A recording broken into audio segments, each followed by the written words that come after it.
मैं सर्वप्रथम यही कहूंगा, ना जनामि युगम जपम नय विपूजा न तोहं सर्वदा शंभु तुभ्यम। इस देवभूमि पर आज मैं भाग्यशाली हूं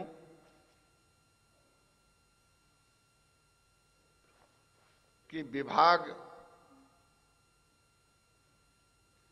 के प्रथम दिन जाने के बाद मुझे इस देवभूमि पर आने का सौभाग्य मिला है। शायद मेरे जीवन का ये आज प्रथम दिन है।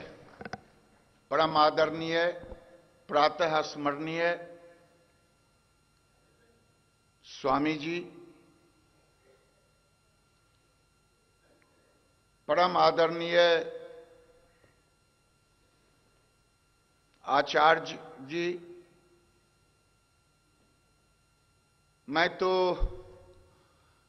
पहली बार जब बिहार सरकार भारतीय जनता पार्टी और जदयू को मिलकर के एनडीए बना था, टीवी पर स्वामी जी को देखा करता था और हम लोग भी आस्था चैनल पर स्वामी जी के योग का इन्होंने आदेश दिया था जो टीवी देख करके भी कर सकते हैं। तो हम लोग लोम विलोम जो भी स्वामी जी कराते थे और बिहार आतंक के साए में था।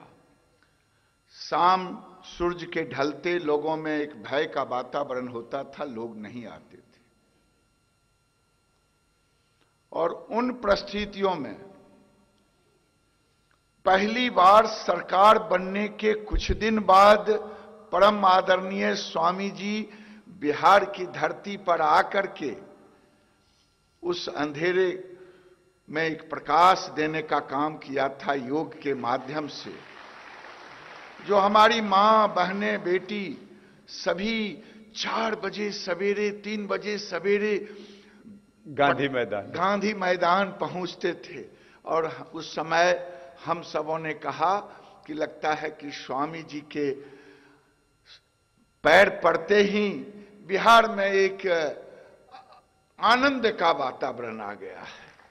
तो मैं भाग्यशाली हूं कि टीवी से लेकर के पहली बार गांधी मैदान में चरण स्पर्श करने का सौभाग्य मिला और आज इस देवभूमि पर फिर से मैं नमन करता हूं। यहां हजारों मैं सूक्ष्म, मध्यम, लघु उद्योग का एक कार्यभार के रूप में मुझे मिला है इसे बढ़ाने का। लेकिन मैं सोच रहा था कि ये जो तपोभूमि है, पतंजलि योग है, जो भारत स्वाभिमान के यहां इतने लोग हैं, ये तो सूक्ष्म उद्योग ही स्वास्थ्य के बना बैठे हैं पूरे देश में।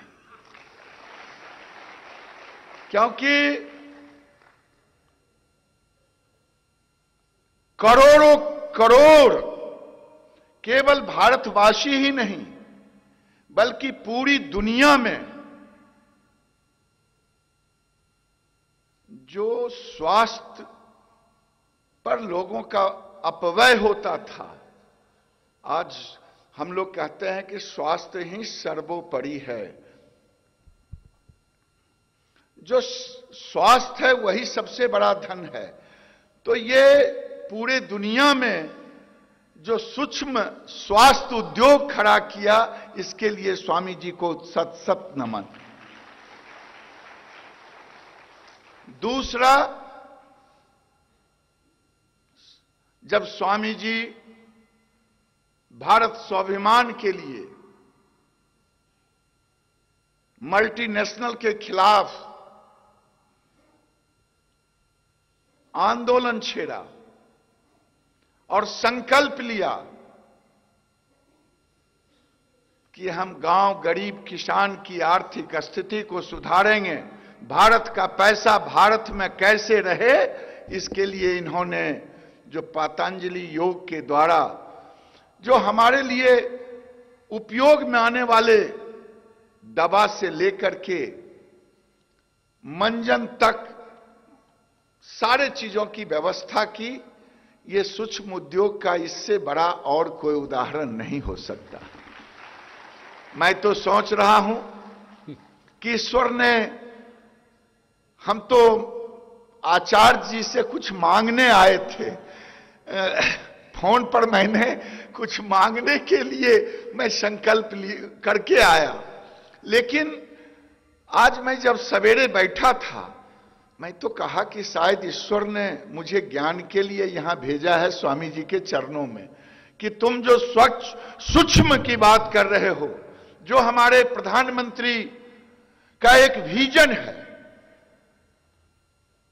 कि जब तक भारत के अंदर में सूक्ष्म उद्योग की स्थापना नहीं होगी तब तक भारत का कल्याण नहीं होगा, करोड़ों करोड़ों युवाओं के हाथ में काम नहीं मिलेंगे।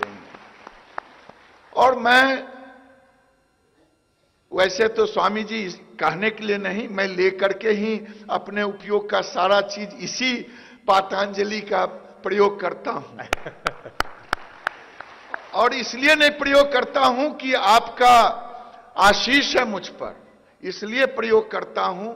एक बिहार के बड़े डॉक्टर ने मुझे एक दिन कहा कि गिरिराज जी, आप पेस्ट कभी यूज किया है पतंजलि का? हमने कहा कि मेरी पत्नी और मैं दोनों यूज कर रहा हूं उसको। तो उन्होंने कहा कि मैं दंग रह गया। बड़े डॉक्टर यूरोलॉजिस्ट हैं डॉक्टर अजय कुमार, उन्होंने कहा कि जब से मैं इसका उपयोग कर रहा हूं, दंत कांति जी, दंत कांति, तो कहा कि दंत कांति के उपयोग करने के पश्चात मेरे सारे दांत के रोग खत्म हो गए। और जो कई ऐसे, किसका वर्णन करें, शैम्पू का वर्णन करें, साबुन का वर्णन करें, दवा का वर्णन करें। आयुर्वेद के कई डॉक्टर अब दवा बनाते नहीं, कहते कि पतंजलि योग की दवा ये ले लो जाकर के। ये एक क्रांति सी पूरे देश में हुआ है और कितना प्रहार सहा है स्वामी जी ने इस देश भारत स्वाभिमान के लिए। ईश्वर शायद इन्हें इसी काम के लिए ही भेजा है। क्या क्या नहीं आरोप लगे, लेकिन भारत स्वाभिमान को केवल भारत में नहीं जगाया बल्कि पूरी दुनिया में भारत के स्वाभिमान को जगाने का काम किया। और फिर वही भारत आज पूरे विश्व में, हमारे प्रधानमंत्री ने भारत के स्वाभिमान को का डंका पीटने का काम किया, चाहे अमेरिका हो, चाहे जापान हो, चाहे चाइना हो, चाहे यूएनओ हो। मुझे याद आ रहा है स्वामी जी, राष्ट्रकवि रामधारी सिंह दिनकर, पता नहीं आज से कितने साल पहले एक छोटी सी पंक्ति लिखा था, वो याद है।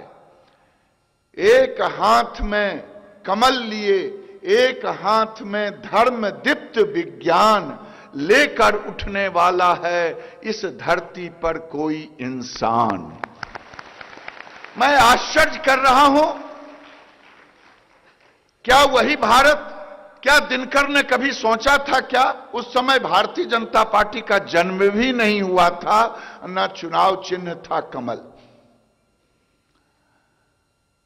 क्योंकि कमल, हमारे यहां शस्त्र और शास्त्र दोनों की चर्चा स्वामी जी भी कभी कभी करते हैं, और रामधारी सिंह दिनकर ने अपनी पंक्तियों में इसे पिरोने का काम किया था। आज ईश्वर ने एक अपना प्रतिनिधि के रूप में देश का प्रधानमंत्री नरेंद्र भाई मोदी को उन्होंने चुनने का काम किया है। ठीक ही कहा,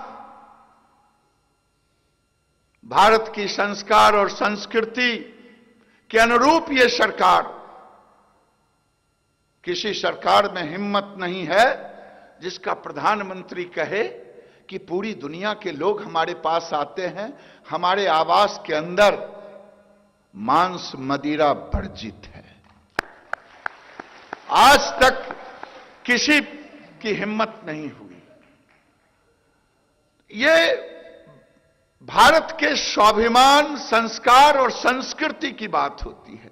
जब दुनिया के लोग मुझे आदर्श देते हैं तो मैं कहता हूं ये भारत तो पूरी दुनिया में आदर्श देने का काम किया है, मुझे किसी से सीखने की जरूरत नहीं है। जब हम कहते हैं सर्वे भवन्तु सुखिनः सर्वे सन्तु निरामय, ये हमारा संस्कार है। मैं किसी से सीखने की मुझे जरूरत नहीं है। हम जिस सनातन धर्म में बढ़े पले, पुस्त दर पुस्त से, धर्म चाहे मेरा जो हो जाए, लेकिन असल धर्म तो सनातन धर्म ही है, जिसने मुझे सिखाया है इकोलॉजिकल, पर्यावरण से लेकर के बेटा सवेरे उठना, स्नान करके प्रार्थना करके चींटी को भी गुड़ देना। बेटा सवेरे जगने के बाद जब भोजन के लिए जाना, गौ माता को भी गौ ग्रास निकालना। बेटा स्नान करके जरा वृक्ष देवता को भी पानी देना, जल देना, इस पर विष्णु वास करते हैं। और तो और जिन्हें नाग देवता कहते हैं उन्हें भी कहते हैं कि बेटा आज नाग पंचमी है, जाकर के तुम मुझे दूध और लावा देना। हमसे बड़ा सेकुलरिज्म की परिभाषा और व्यवहार जीवन में दुनिया में न आया है न आएगा। हम उसके संतति हैं और उस संतति के आगे पूरी दुनिया झुकने वाली है। मैं यही प्रार्थना कर रहा हूं स्वामी जी, आपने जो भारत स्वाभिमान का अलख जगाया है, आपने जो भारत के संस्कार और संस्कृति का अलख जगाया है, शायद मुझे लगता है कि कभी शंकराचार्य जी ने जगाया था सनातन धर्म के लिए, कभी भारत के स्वाभिमान के लिए विवेकानंद ने जगाया था, और आज के युग में स्वामी जी ने ये लिया है अपने हाथ में, जो पूरी दुनिया में भारत के स्वाभिमान को जगा रहे हैं। एक प्रार्थना है स्वामी जी, पता नहीं, मैं नहीं जानता कि मैं क्या बोल रहा हूं, महादेव जाने। आज भारत की एक और समस्या है, वो है जनसंख्या वृद्धि का। मेरा आपसे निवेदन है कि जैसे योग को जन जन तक पहुंचा दिया आपने निकाल करके, गांव गली जिस पार्क में जाओ रामदेव बाबा वहां उपस्थित मिलते हैं, रहें या ना रहें, हर पार्क हर गलियों में रामदेव बाबा सवेरे चले जाएं तो वहां स्वामी जी उपस्थित होते हैं। मेरा आपसे निवेदन है कि आज हम सबसे ज्यादा, अगर पूरी दुनिया जो विकसित अपने आप को कहता है, वहां जनसंख्या पर नियंत्रण है, लेकिन हम आज उससे जूझ रहे हैं। जब 4 लेन की सड़कें जमीन पर उतारने की बात होती है, तब वहां 8 लेन का जनसंख्या का प्रेशर आ जाता है स्वामी जी।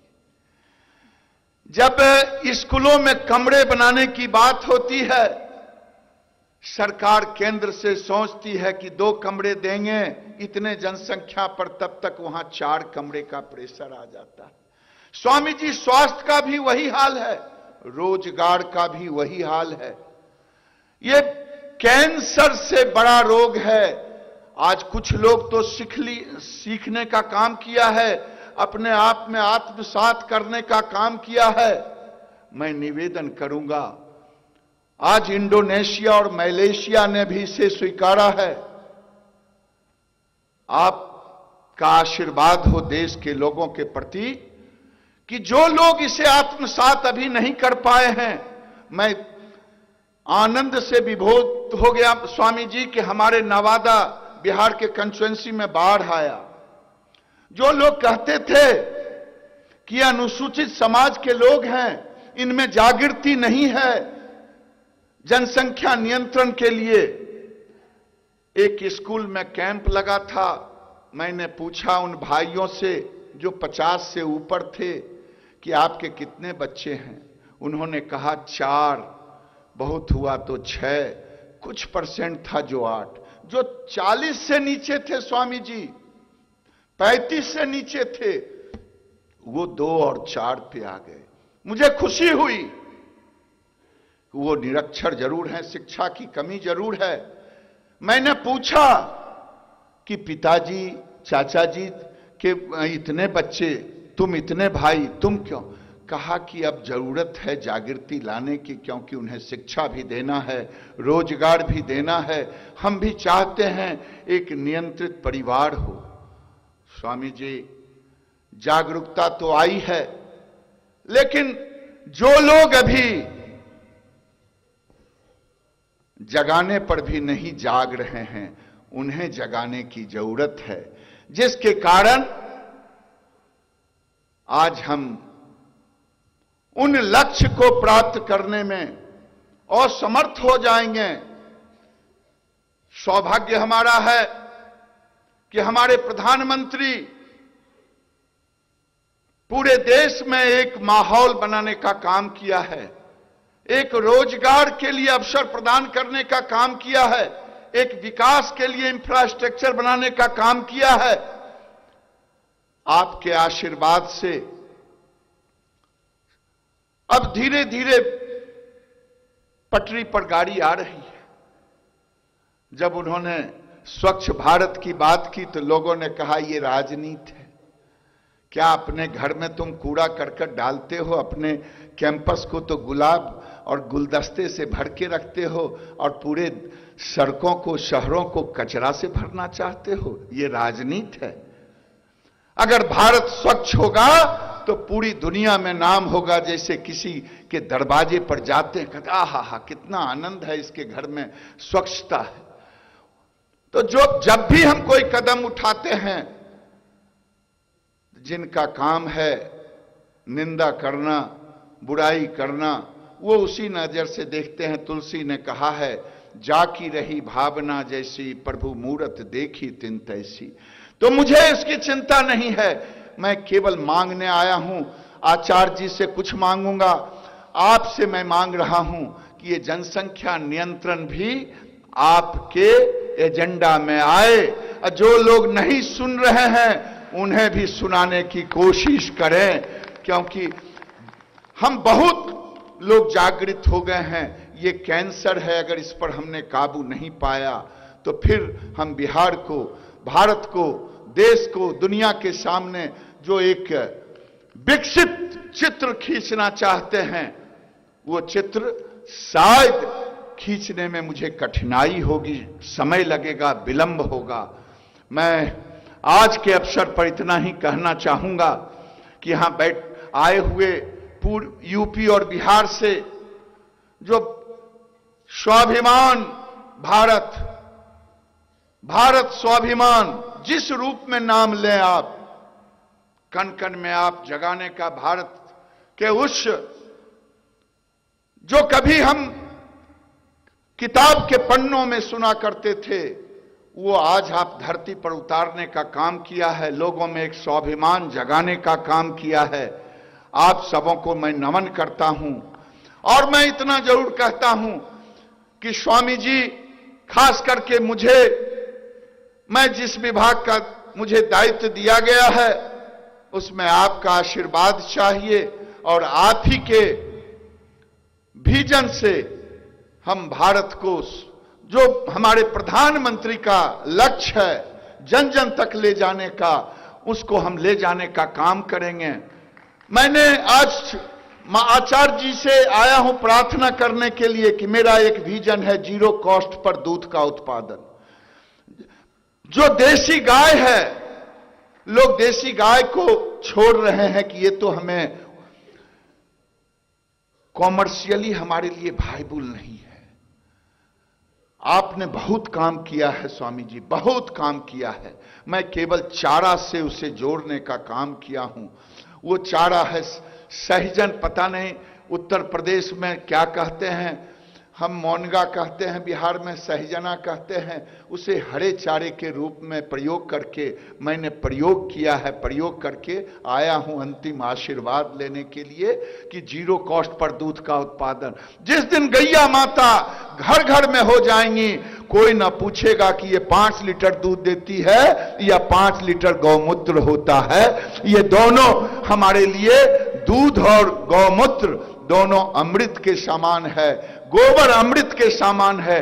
जिस दिन हम इसे आत्मसात कर लेंगे, क्योंकि हमारे ऋषि मुनियों ने, अगर गौ को हमने माता कहा था तो इसीलिए कहा था, दुनिया में कहीं ऐसा नहीं है कि गोबर को भी हम पूजें और गौमूत्र को भी पूजें और दूध को भी पूजें। ये गौ माता में ही ये गुण है और ये भारत नहीं पहचाना है, ये भारत के ऋषि मुनियों ने पहचाना है और ये ठीका स्वामी जी ने ली है कि हम गांव गांव तक। और स्वामी जी, आपको मालूम होगा कि दुनिया में जो HF गाय देख रहे हैं उसमें A1 पाया जाता है और अपनी जो गाय जिन्हें माता कहते हैं उनके दूध में जो A2 पाया जाता है, वो शरीर में एक जो सूक्ष्म अवरोधक पैदा करने का, शरीर के रेजिस्टेंस को बढ़ाने का काम करता है। आज न्यूजीलैंड इसी पर काम कर रहा है, clean milk, green milk with A2। आज मैंने ये भी सोचा कि स्वामी जी के चरणों में अर्पित करूंगा कि ये क्लीन मिल्क, ग्रीन मिल्क और A2 के साथ ये जब भारत को आप समर्पित करेंगे तभी गौ माता का घर घर में पूजन होगा। बहुत बहुत धन्यवाद।